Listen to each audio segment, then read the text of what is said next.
So when you start from your screen, I'll have this at the back up. And I'll have it set up. It goes to all three or whatever. Set up. So, Well, and then we'll do the taken stuff for the council meeting, which you don't have to do now. right.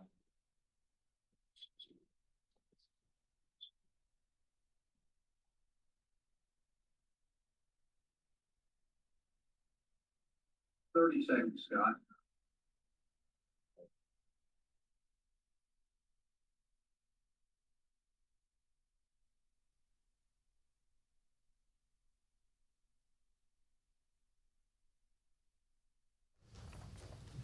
We should have set a 30-second timer.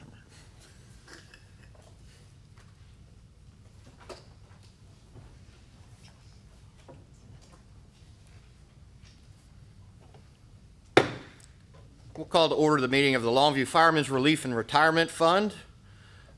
Take note of board members present.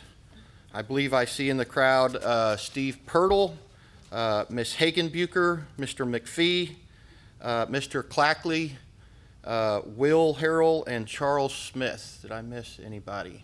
And the young lady running our AV right there. All right. Citizens' comments. Do we have any citizens' comments this morning?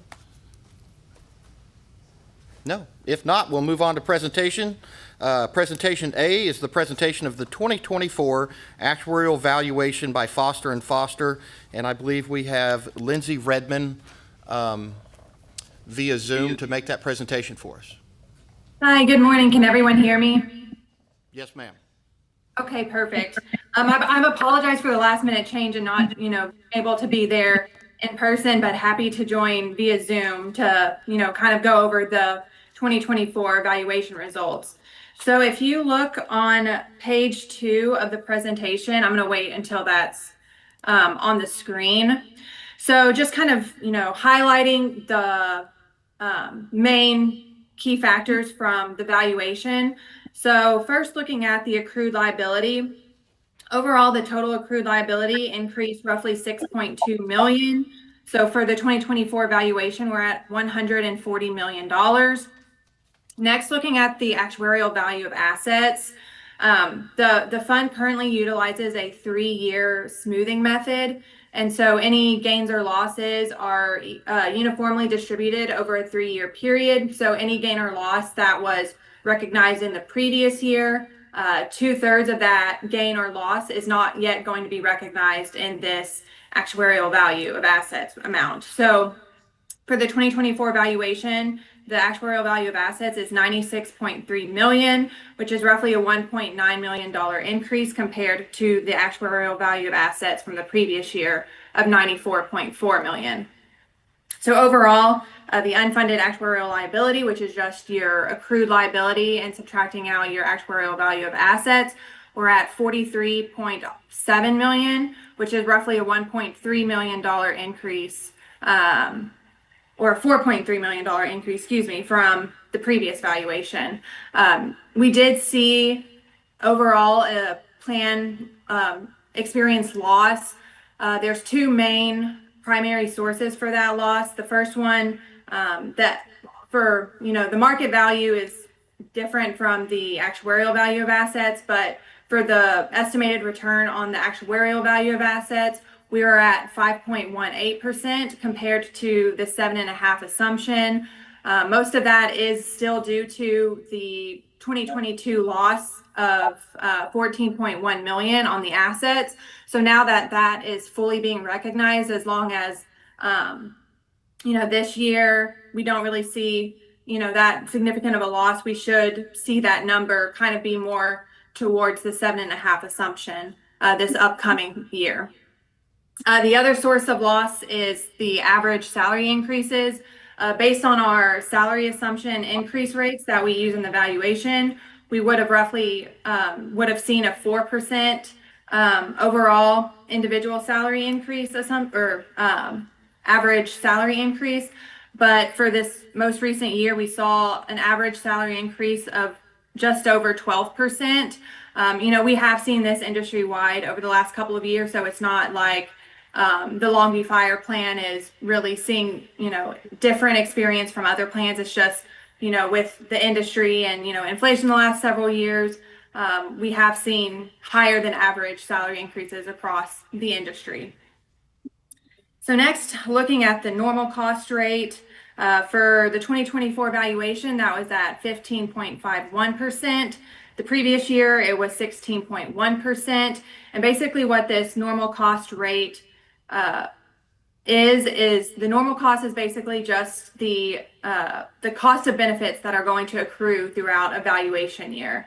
And generally with tiered plans where you have, tier 1 and tier 2, generally as tier 1 members, terminate, retire, and are replaced with tier 2 members, you really will start to see that the normal cost rate does trend to go downward as, more tier 2 members take up the full active population. So next, looking at the funded percentage, last year we were at 70.5%. This year, based on using the actuarial value of assets, the funded percentage did drop roughly 1.7%. So for the 2024 valuation, we are sitting at a 68.8% funded ratio. If you were to look on this or look at this measurement on a strictly market value basis, the previous year, the funded ratio would have been 69.7%. For 2024, it would have been 71.3%. So if you were looking at the funded ratio on a true market value basis, we would have seen an increase in the funded ratio of 1.6%.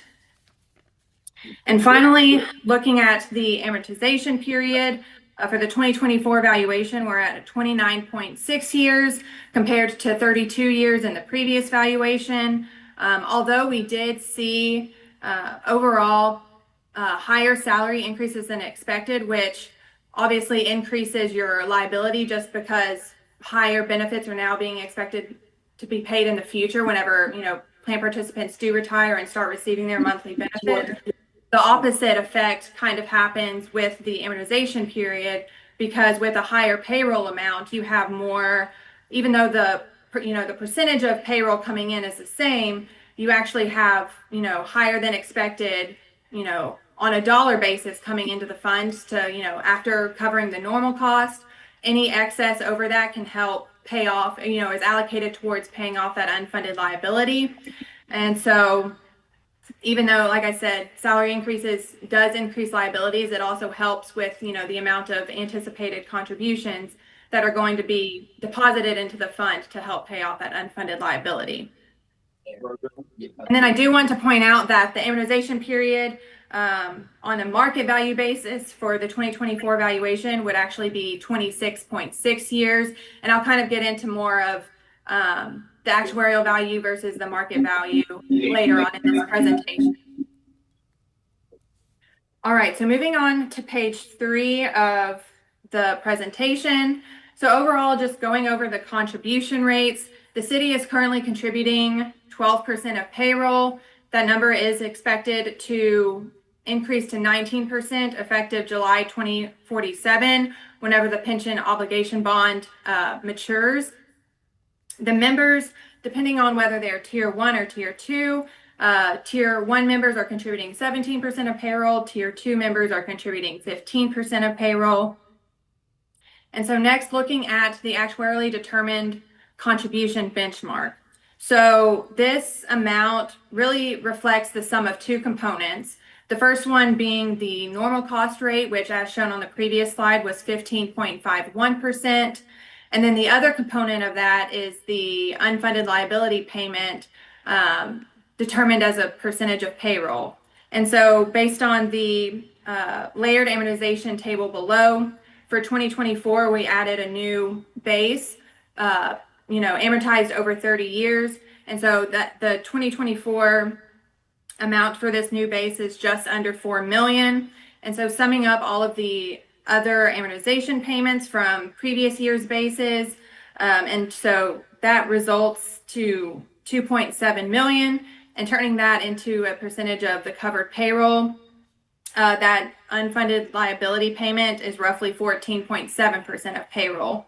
And so for looking at the total ADC, we would have been at, summing that 14.7% with the normal cost rate of 15.51. We would get a total ADC of 30.21% of payroll, but taking out the member, what we estimate the members would contribute this year, given, the ratio of tier 1 to tier 2 members, and taking an average of what that, the total membership payroll would be, we would have a city, ADC benchmark of 14.08% of payroll. And so based on the city's current contribution rate of 12%, we would see that the shortfall is roughly 2.08%. However, I do have this footnoted. And so really, because, the city eventually is going to increase to 19% of payroll in roughly 22 more years, the adjusted shortfall really is 1.10% of payroll. And so the reason that, or the way that this was determined was, as I mentioned on the previous page, based on the actuarial value of assets, the amortization period is 29.6 years. And so basically we determined what, the contribution rate as a fixed rate of payroll throughout the entire projection period, that would get us that same 29.6 year amortization period, and it's 12.98% of payroll. That if the city was contributing that throughout the entire projection period, we would get that same 29.6 year amortization period. And so if you compare that 12.98% to the 14.08% for the ADC benchmark for 2024, it's really only a shortfall of 1.10%. And so the reason why, if you were to compare, because this is really, amortized over 30 years. So how is there a shortfall when, on the previous page where we have an amortization below 30 years? And the reason for that is whenever we do our amortization period calculations, we are reflecting a decreasing normal cost rate, just because, for the tiered benefit structures, and as shown, as we saw roughly a 0.6% decrease in the normal cost rate. And so that's a trend we, will continue to see, just because of, tier 1 members being replaced by tier 2 members whenever they retire. And so, whenever we do our calculations, we are reflecting that decrease. But whenever you look at an actuarially determined contribution, it really is just looking at the current normal cost rate, which is 15.51%. And so that's why you see this, we really have a shortfall whenever you look at it from this standpoint. But in reality, the normal cost rate will continue to go down. And so more, contributions coming in whenever we determine that amortization period, more of the contributions in later years are actually going to be able to go to towards paying off that unfunded. All right, so moving on to page 4 of the presentation. So at the beginning of the year, and for last year's market value, we were at roughly 93.2 million. In terms of just kind of briefly going over, contributions, the money that came in versus deductions and what came out. We had total additions of roughly 15.5 million. That's, around 5.4 million was due to contributions. And then total investment income was roughly just under 10.2 million. Looking at deductions, total deductions was just above 9 million. Around 8.3 million was due to benefit payments, regular monthly benefit payments, refunds, any draw payments, and then any lump sum death benefits that were paid throughout the year. So overall, at the end of the year, our market value was just under 99.8 million. And so the total increase in market value was just around 6.5 million compared to a 1.9 million increase in the actuarial value. And so if you look at the estimated return at the bottom for 2024, it was just around 10.3%. And in the previous year was just around 13.9%. All right, so looking and moving on to page 5. So this, shows how our actuarial value of assets is determined. And so for the 2024 valuation, based on, the market value at the beginning of the year of 93.2 million, looking at net cash flow and what we would have expected the return to be based on the 7.5% rate of return assumption.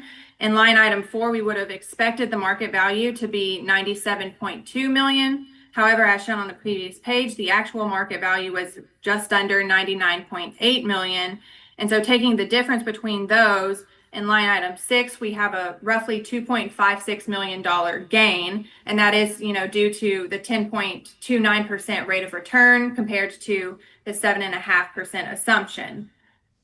And so, as I had mentioned, whenever I had mentioned that the fund currently utilizes a 3-year smoothing, and so for the 2024 gain of roughly 2.56 million, 2/3 of that gain is not yet going to be recognized in the actuarial value of assets, and that equates to 1.7 million.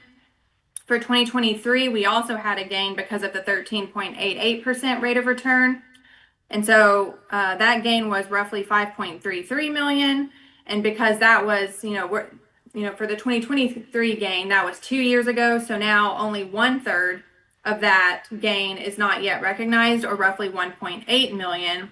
So summing those two deferred gains together, we now have a total deferred gain of almost 3.5 million. That's not going to be reflected yet in that smoothed actuarial value.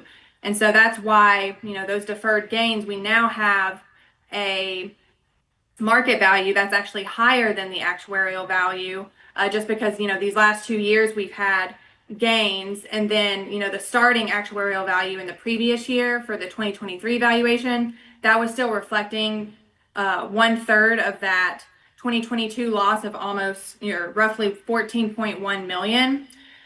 And so for 2024, based on, the market value of 99.8 million and 3.5 million of, deferred gains that are not yet recognized, we have the actuarial value of assets of roughly 96.3 million.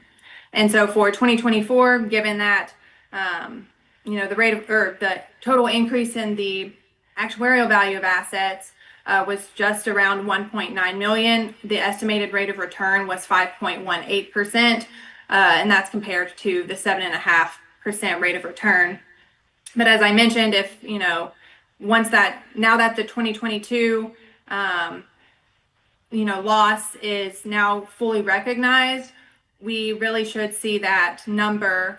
There's still time in this year, but generally I would expect, next year that the estimated rate of return for actuarial value of assets to be closer, if not higher than the 7.5% rate of return assumption for the next valuation.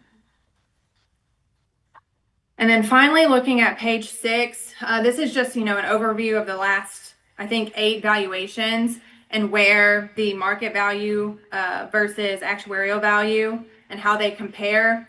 It wasn't until the 2019 valuation that we implemented the 3-year smoothing. And so you can see in the 2017 and 2018 valuations, the market value and the actuarial value are the same. But starting in 2019, when we utilized that 3-year smoothing, you can see, that market value and the actuarial value do differ.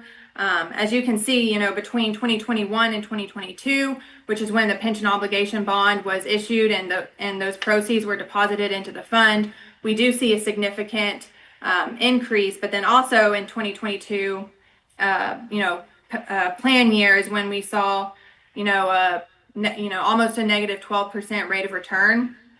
And so you can see, in 2022, looking at the actuarial value of 94.2 million, whereas the market value is actually 85.6 million. But you can see over the last 2 years how much that market value has grown to now where we have, if you look at 2024, as I mentioned on the previous page, we have 3.5 million deferred gains that are not yet recognized in the actuarial value. So now we have it to where the market value is greater than the actuarial value due to those higher than expected returns in the 2023 and 2024 calendar years.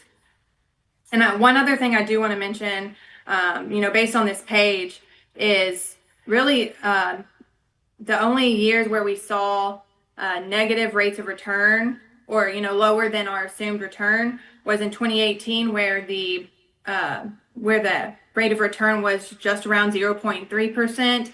And then, as I mentioned, in 2022, it was roughly negative 11.75%. But for all the other years, we did see rates of return of 10% or more in all of the other years.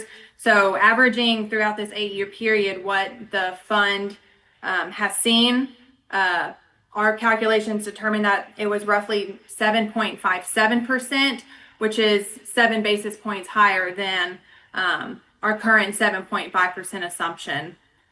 And so, even with the 2022 loss, I think, having an 8-year period where, the rate of return averaged over 7.5% is actually probably not that common in terms of, if you were to look at rates of return and average rates of return over the last 8-year period. So I did want to comment on that. And so then really the last 2 pages of this presentation are just actuarial disclosures that we're required to provide regarding the data, discussions of risks, and then basically just kind of touching on, the models that we use and so on and so forth. So if there are any questions regarding anything regarding the actuarial evaluation, I would be happy to answer. Do we have any questions? I do not. No. I have one question, Lindsay. The salary increase stated that the 12.04% exceeded what we were expecting. Is that also in a smooth, is that a 1-year number, or is that multiple years combined like many of the other numbers? Good question. So it is just looking at the most recent year. So basically it's really only taking into account the continuing actives from the previous year, and then those, and then, that are still active as of the 2024 valuation. So it's not taking into account anyone who is active in 2023 valuation, but retired in 2024. And it's not taking into account any new hires that were brought in 2024 and are active as of the 2024 valuation date. I will say that I think total payroll, I didn't show it in this presentation, but total payroll, which is kind of looking at everyone regardless of whether they're, a new hire or not, total payroll did increase, I think, roughly 15%. And that's really comparable to the 3% payroll growth, which that assumption is just looking at, payroll in the aggregate, whereas when I mentioned the 12.04% salary increase on average, that's looking at each individual active that was, active in the 2023 valuation and then still active in the 2024 valuation. But it is just looking at 2024 experience specifically. So I guess my question off that is, and I believe we have an experience study that's coming up. When was do you recall our last experience study, Lindsay?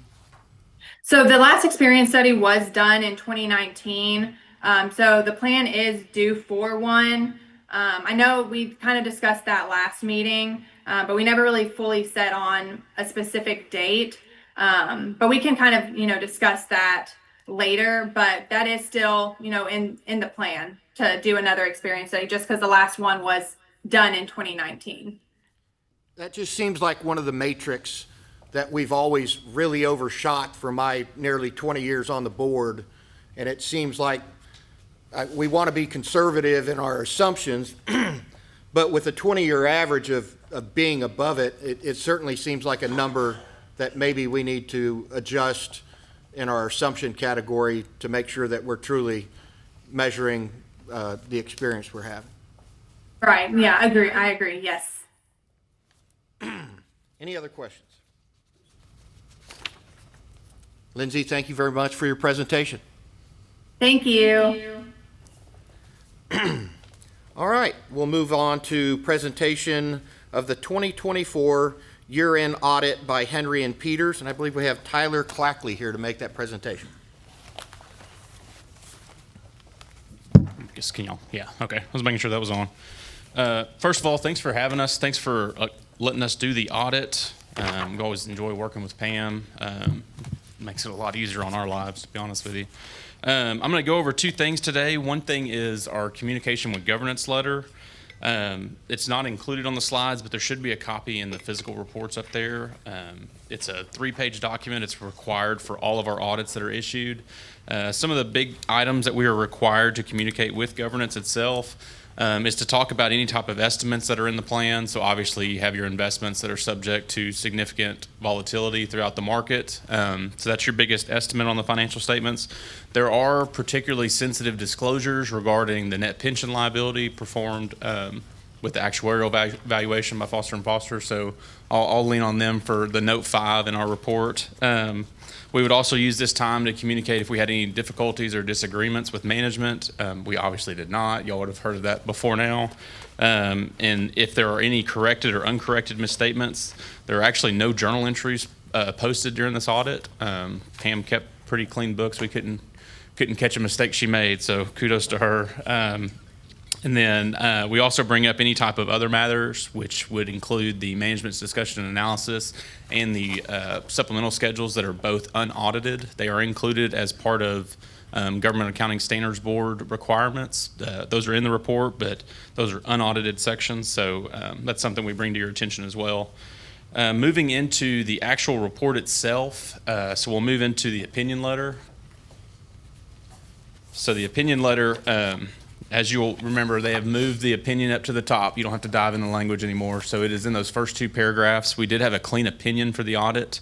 They've also required new items to be disclosed, which is some high-level differences between what management's responsibility is during the audit compared to the auditor. So you'll see those as well. And then there's also a paragraph on the second page of the report that'll pull up for that other matters. So this actually details out the management's discussion and analysis and the required supplemental schedules, where those are located, why they're required, and that they are unaudited sections. Moving past that, we actually move into the management's discussion and analysis. So this kind of provides you a high-level overview. So it basically breaks down what makes up the financial statements themselves, which are the 2 financial statements, the notes, and the required supplementary schedules.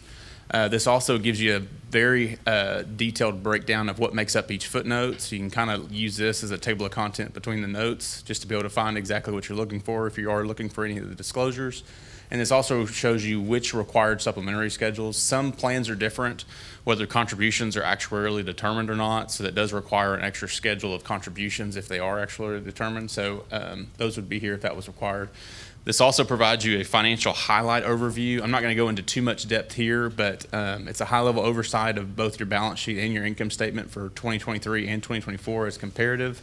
It also shows you the composition of the fund and membership, any type of contributions made, and exactly what is made up of the investment income and deductions. So those are here. Moving past that, we actually move into the first financial statement, which is the statement of fiduciary net position or your balance sheet as of 12/31/2024. So moving on to that, you have basically your big changes. You have a receivable for interest and dividends. It's just a timing of payment. A lot of investments declare their dividends towards the end of the year, and those are paid out in 2025 or the subsequent year. So we record a receivable to show that there is a receivable on the books. Obviously, your investment section is your biggest piece of your balance sheet, showing you a breakdown between the equities, fixed income, and any kind of alternative investments. The largest increase during the year, obviously, being the domestic equities that jumped up about 6.5 or almost 7 million. So you'll see that there, along with any kind of changes that occurred. No real other changes of significance in that section. And then the plan does have some equipment that is being depreciated, which will probably go away completely in 2025. But overall, the plan itself is just shy of the 100 million mark, 99.7. Compared to 93.2 in the prior year. So the plan is continuing to grow pretty substantially. After that, we move into the statement of changes in fiduciary net position. So this is basically your income statement for the 2024 and 2023 year. Some of the changes, so your employee numbers actually have gone up in 2024, leading to a higher contribution rate. The percentages stayed the same as dealt with in the actuarial valuation, but there was a $305,000 one-time payment from the city's general fund. So you'll see that under the employer side, as that's kind of why the increase is so substantial. And we'll talk a little bit more about that on page 14. There's a little footnote disclosure in note 3 for that one. As far as deductions go, those are comparable and consistent with the prior year, a decrease of about $300,000. It really comes down to how many members are retiring or leaving. Obviously, refunds went up a little bit, but overall, your benefits paid to members has decreased. For an overall growth of about $6.5 million in 2024, it's about a 7% growth compared to the 8.92% in 2023. So the plan is continuing to grow at a pretty solid rate to produce the return of any benefits that need to be paid in the future. Outside of that, we move into the footnotes. Some of the higher pieces are what I'm going to hit on, which start on page 13. So there was a new accounting standard that went in for 2023. Just reminding you of y'all of that. Deals with credit losses. Typically, this deals with the receivables on financial statements. Basically, the receivables for y'all are interest and dividends. There's no I guess I would call it a program revenue that's being generated. It's all based on the investment. So this credit loss standard requires you to kind of look at the collectability of those receivables. Y'all's are interest and dividends being paid out by different funds. There's no real warning of collectability. If the fund is doing well, they're going to pay dividends. If they're not, you're not going to have a receivable and they're not going to pay a dividend. So there's no real, I guess, impairment for y'all on that.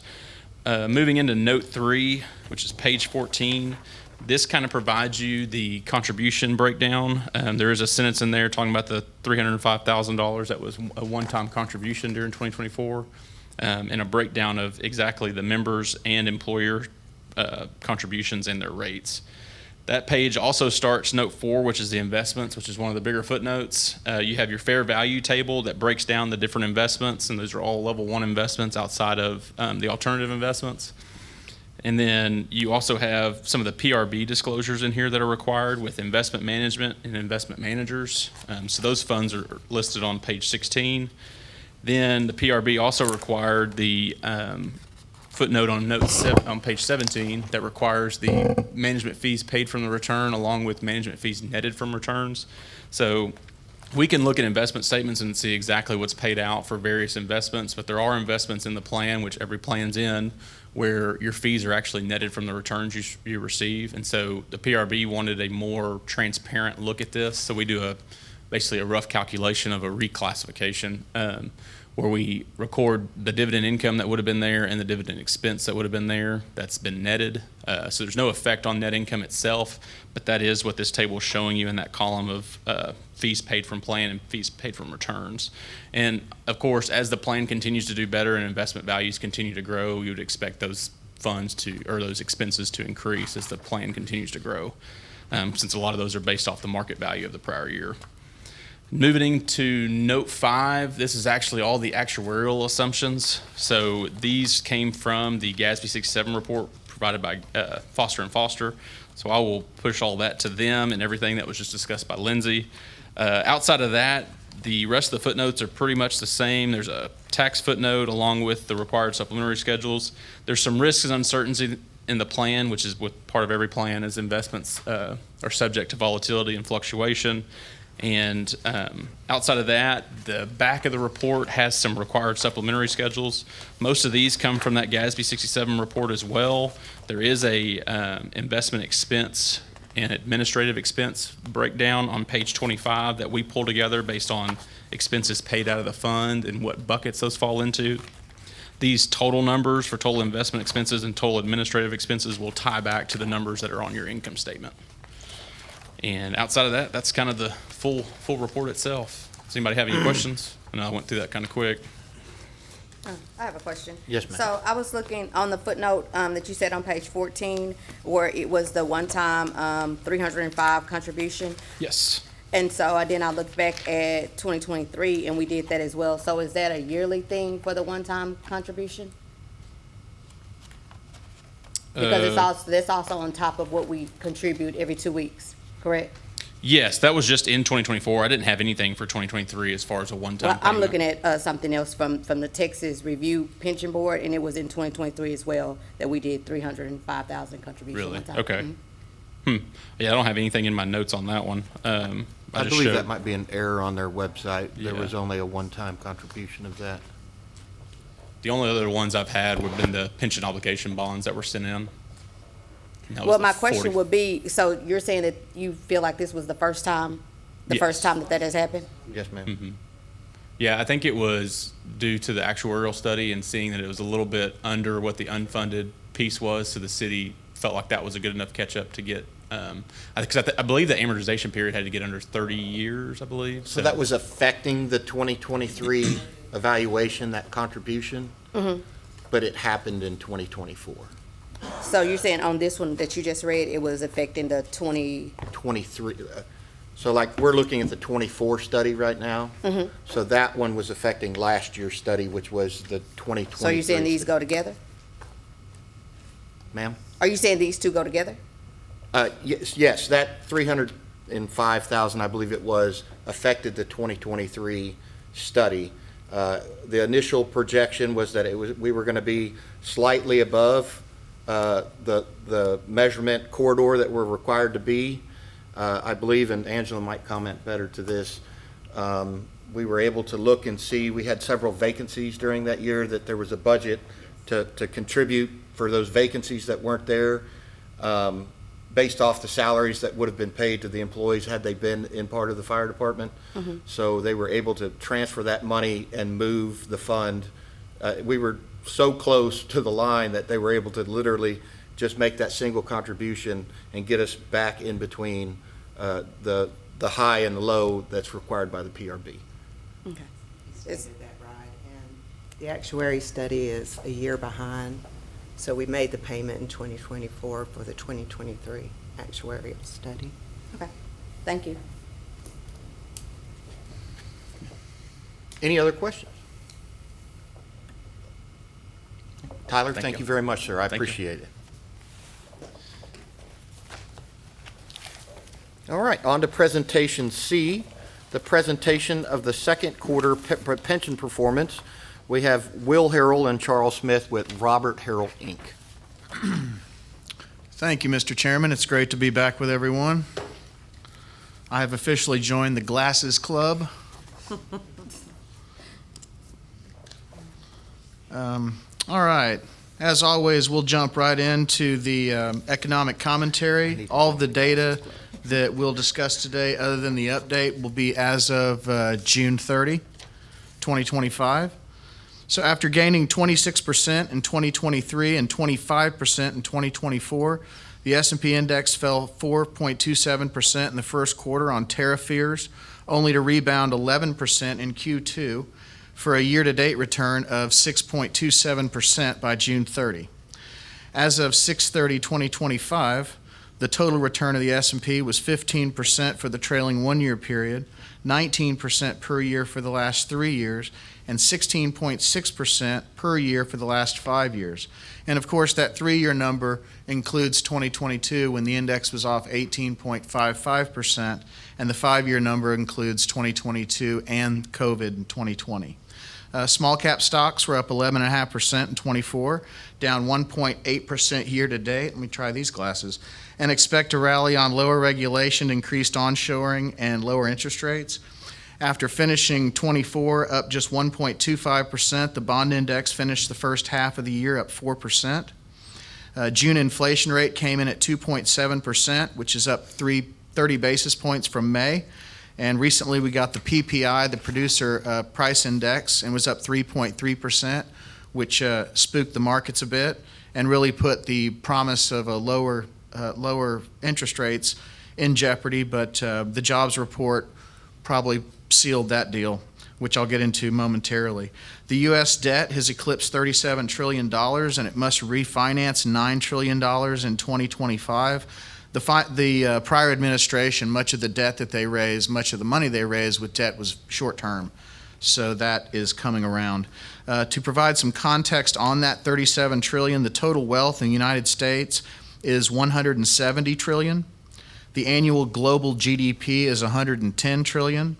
And 68% of that $37 trillion in debt is owned by U.S. citizens and entities, which is interesting. When we're actually servicing the debt, 68% of it is most likely flowing straight back into our own economy. The current average interest rate on that debt is 3.36%.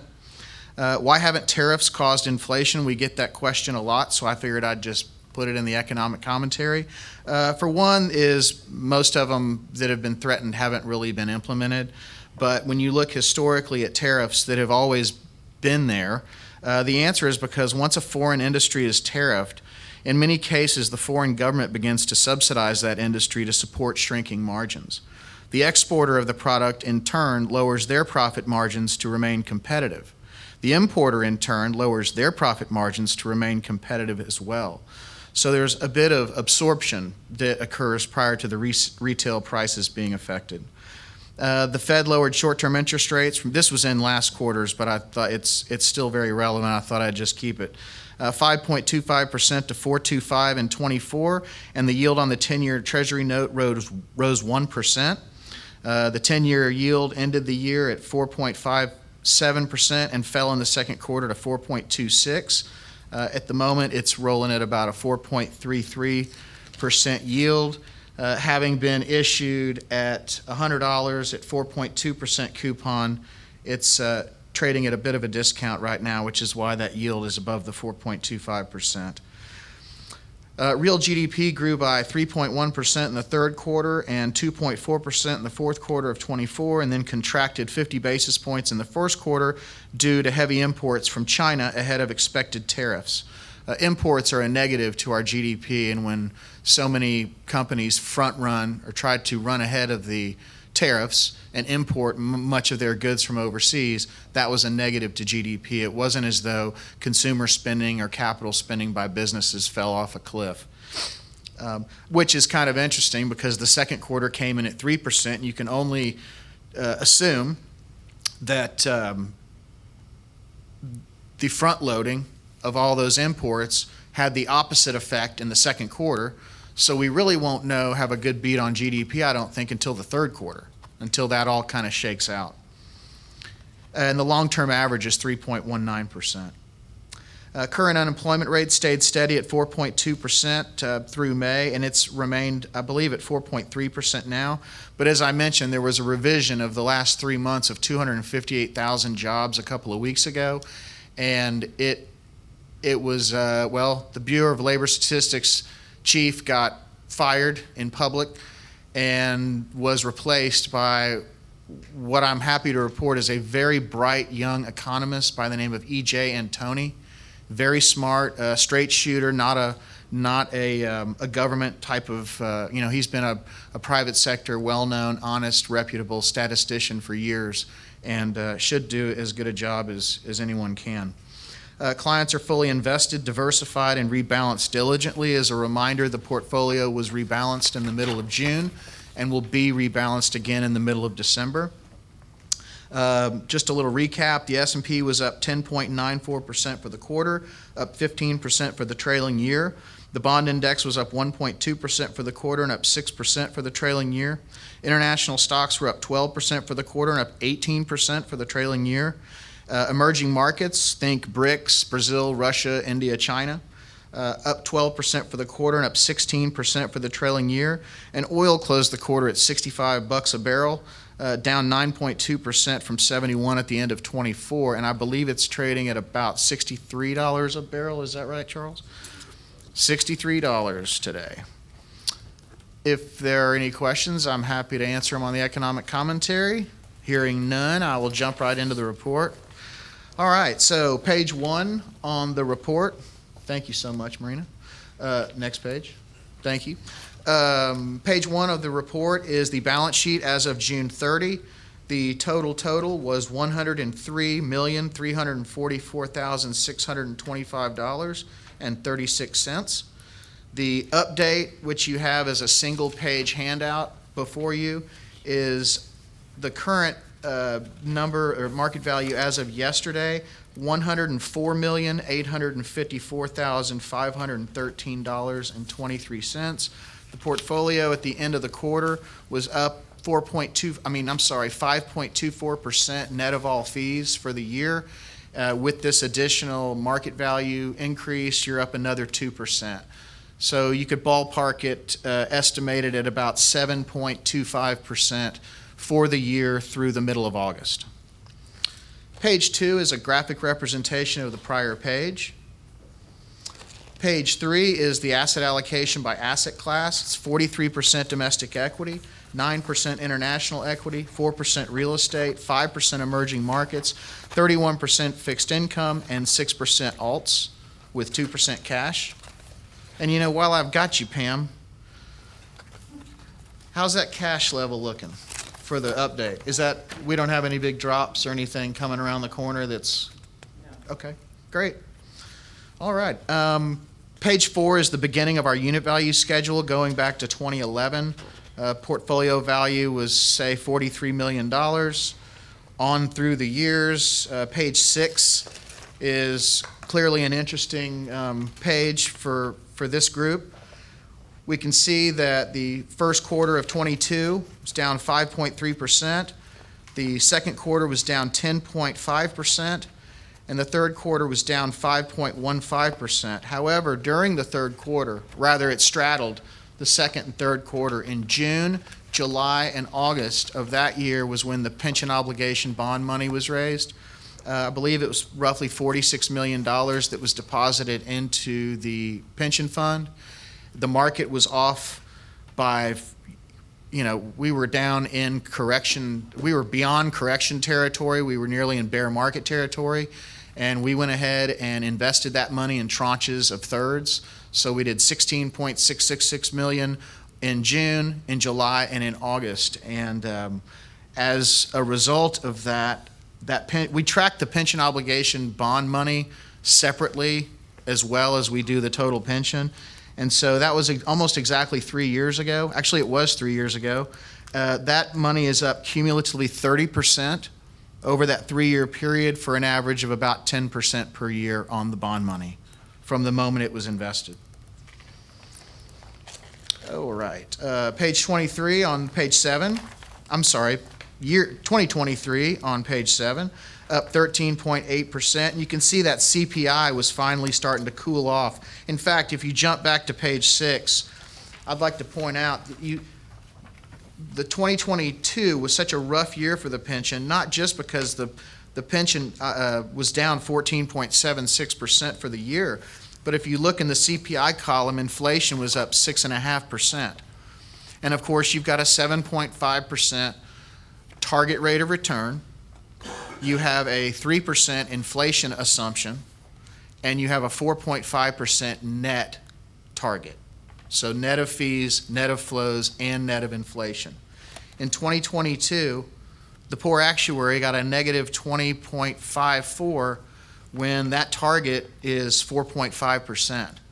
And you can only imagine the damage that was done to your long-term average when we dropped that negative 20.54 into the long-term average. And you can see it on page 7.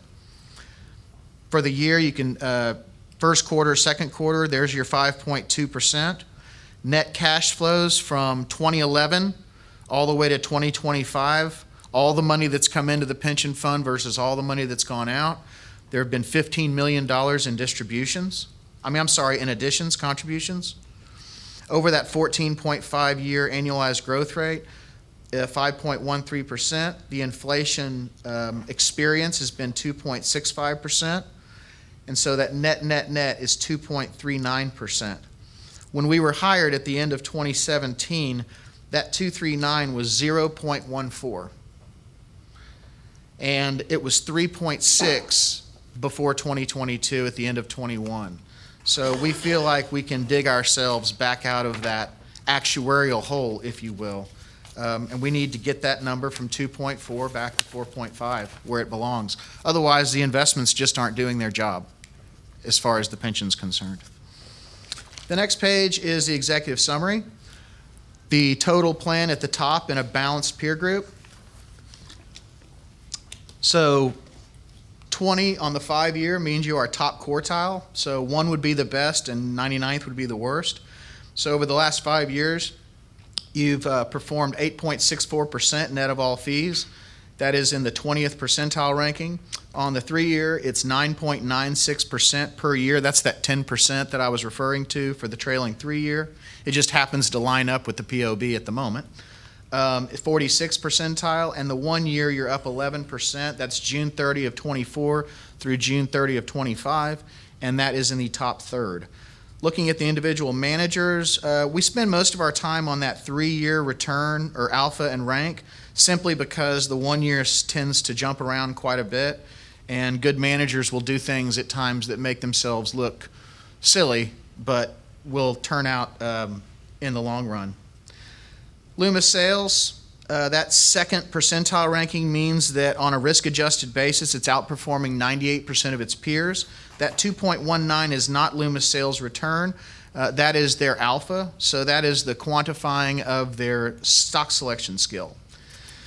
Vanguard Equity Income, 59th. Clearbridge, 18th. Fidelity Low Priced, 11th. Hood River, 4th. MFS, 67th. And we do give small value a little bit more leeway. We actually give value managers a little bit more leeway than we do growth managers, but 67th nonetheless. MFS, 46th. Fidelity Emerging Markets, 17th. Goldman Sachs, 55th. BlackRock High Yield, 23rd.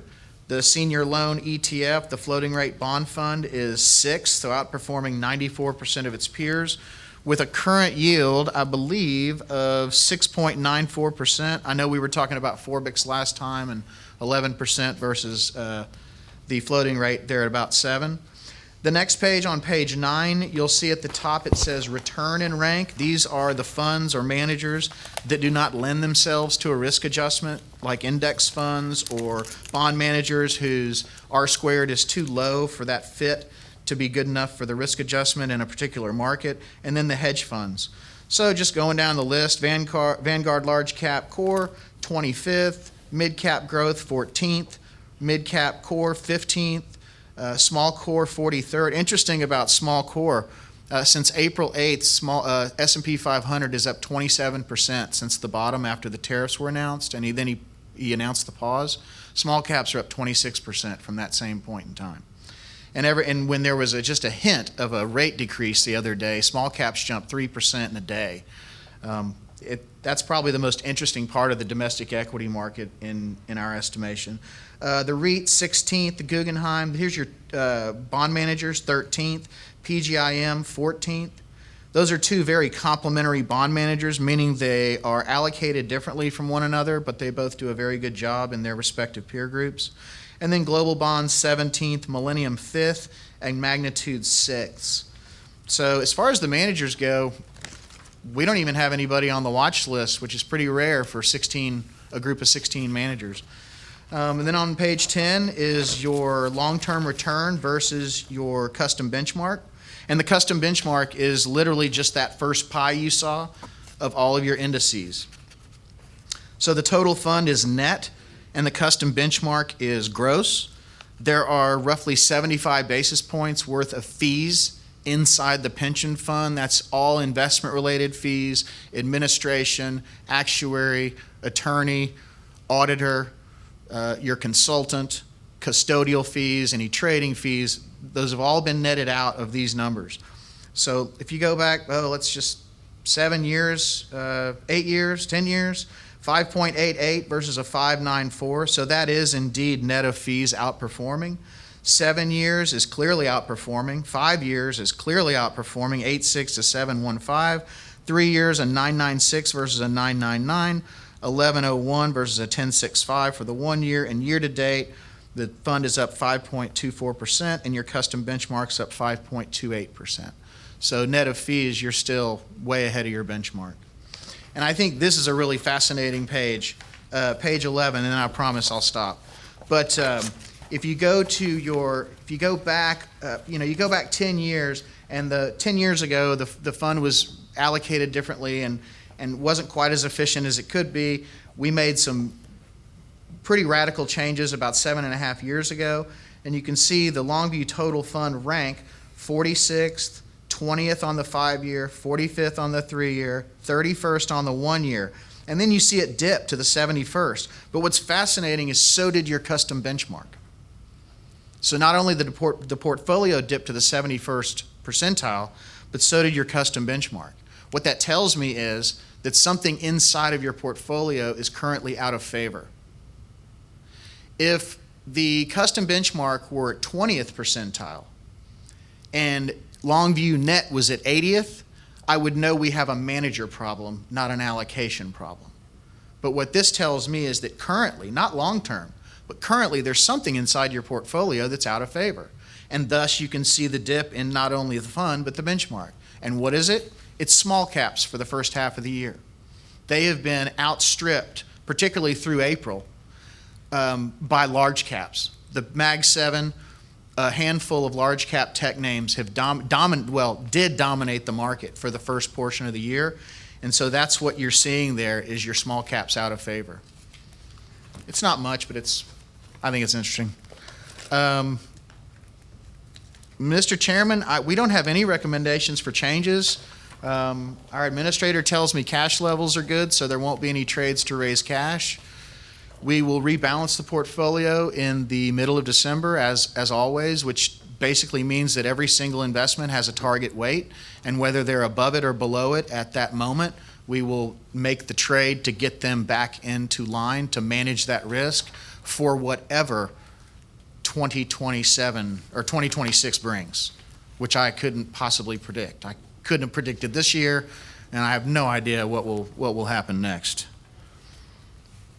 Do we have any questions for Mr. Harrell or Mr. Smith?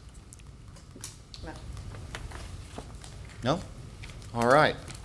I will make the comment that you mentioned the need for glasses now, and I also could use some glasses because I announced that Mr. Pirtle was sitting in the crowd when in fact it's Councilman Barry Hill sitting there that I was quickly brought to light that I had pronounced the wrong attendant.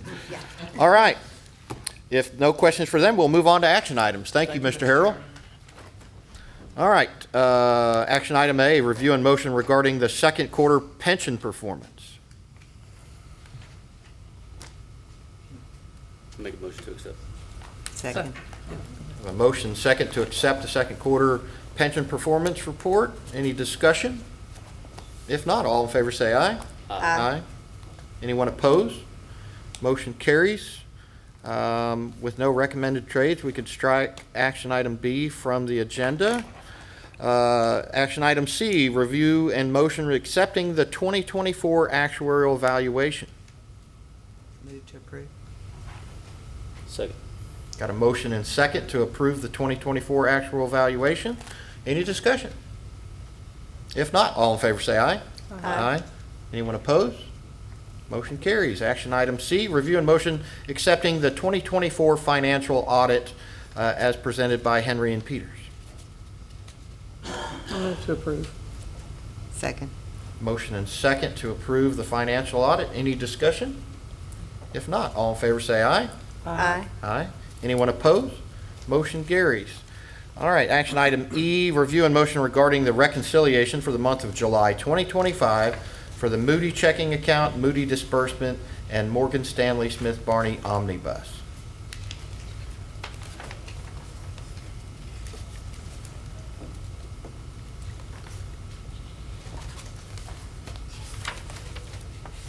Make a motion to approve. Second. We have a motion and second to approve action item E. Is there any discussion? If not, all in favor say aye. Aye. Anyone opposed? Motion carries. Action item F, review and motion regarding the internal financial statements for July 2025.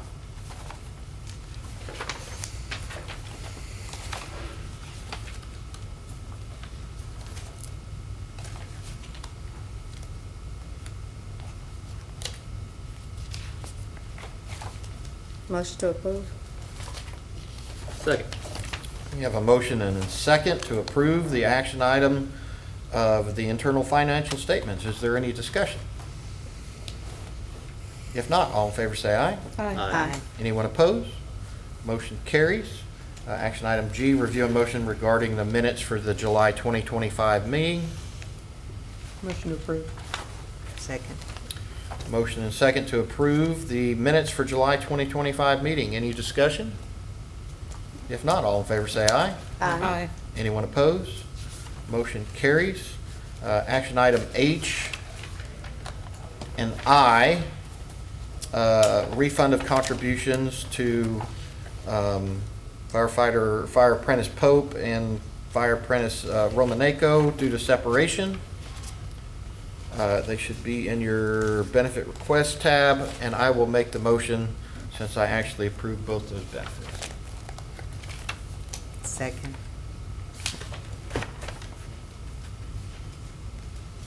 Any discussion? I have a motion and second for action items H and I. All in favor say aye. Aye. Anyone opposed? Motion carries. And last, we have a review and motion regarding the expense report for the 2025 Texper Summer Forum that was held in El Paso, August 3rd through 5th.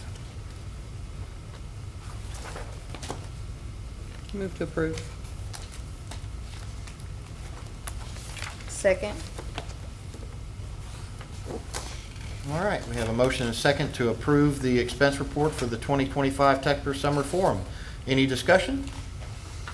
If not, all in favor say aye. Aye. Anyone opposed? Motion carries. Action item K is review and motion regarding the hiring bonus pay as part of the normal salary. The fire department, in our plan document, we very specifically line item break down what is pensionable contributions and what is not pensionable contributions. And this is where we exclude any type of deployment pay from being part of your pension calculations, and we don't take pension contributions off it. About 3 years ago, the fire department, as part of a recruitment process, offers a hiring bonus if you come in already trained. If you're already a firefighter, paramedic, or paramedic, which is the largest schooling process that we have to put our fire apprentices through, they offer a $3,000 sign-on bonus to the individuals that come already certified for that job. We've never addressed that in our plan document as to whether or not that falls into we take pension contributions out of it or we don't take pension contributions out of it. I had one of the new hires that received that come to me, ask the question, and when reflecting on the plan document, it doesn't really clarify one way or the other. To date, we have taken pension contributions out of all of them for right now, and I just wanted to bring that before the board and get the board's feeling of how do we want to handle that, and do we need to amend? Well, we're going to need to amend the plan document to reflect either way of what we feel the correct path for either taking pension contributions out of that hiring on bonus or not. You said we currently are?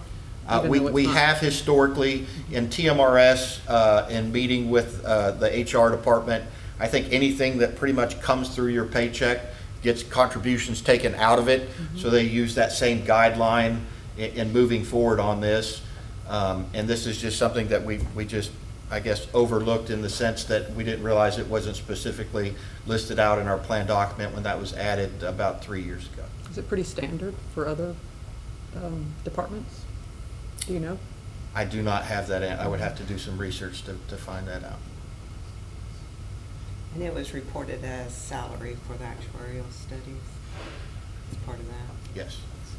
I mean, it makes sense to It's me on that both it would be sides. part of their pay, which would be part of the pensionable assets. So, yeah. I mean, I think it should be amended to clarify what we were already doing. What do you think? I think it makes sense that it is part of their pay. I mean, it says the word pay in their actual description of the of what it is, a hiring bonus pay. Was the new hire upset that that had been taken out? They were just unsure if that was correct. Gotcha.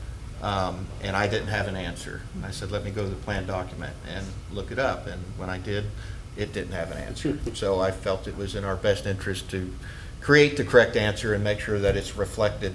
I know the process that has been put forth on how it's been administered the last 3 years, but just bring that plan document to reflect what the intent is.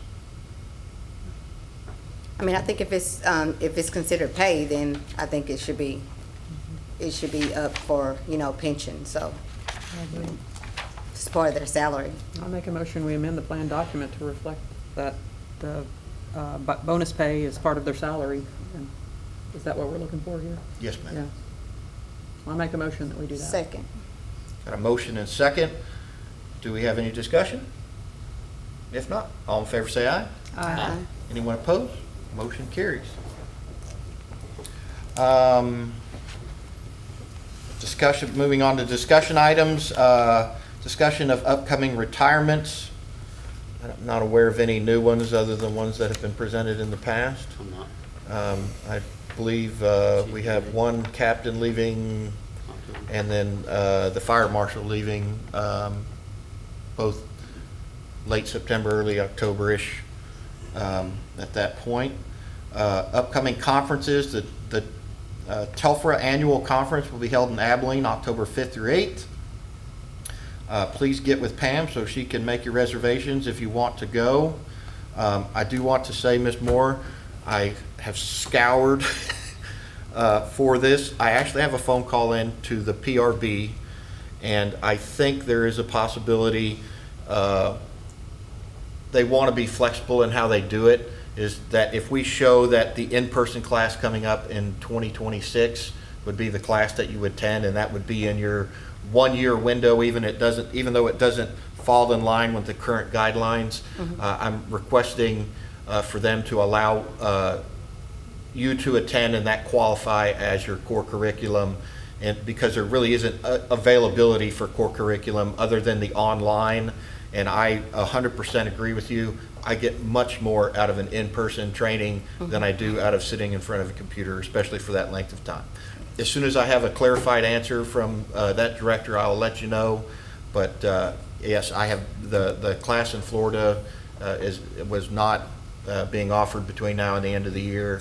So I just think that's part of I think there was great intent when they passed that new deal, and maybe not as much thought into are there trainings available if anything happens past this day? Yes. So as soon as I have that definitive answer, I'll let you know. Thank you. All right. I do also want to comment that will be, I noticed the mayor and the council members present today, and I thank you for attending. Will is actually going to come back to the September 25th. All right. I hope that's right, because that's what you must have on your calendar. Council meeting, and he'll be there to make a presentation to the entire council of the current status of the pension fund, the investments and how they're doing. So any council member that was unable to make today's meeting, he'll be there to answer questions in regards to that. If there's no other questions, it looks like our next regular scheduled board meeting for September 16th. They'll be back at the pension office. And do I have a motion to adjourn? Make a motion to adjourn. Second. Motion and second. All in favor, say aye. Aye. All right. This meeting's adjourned. Thank you, everyone.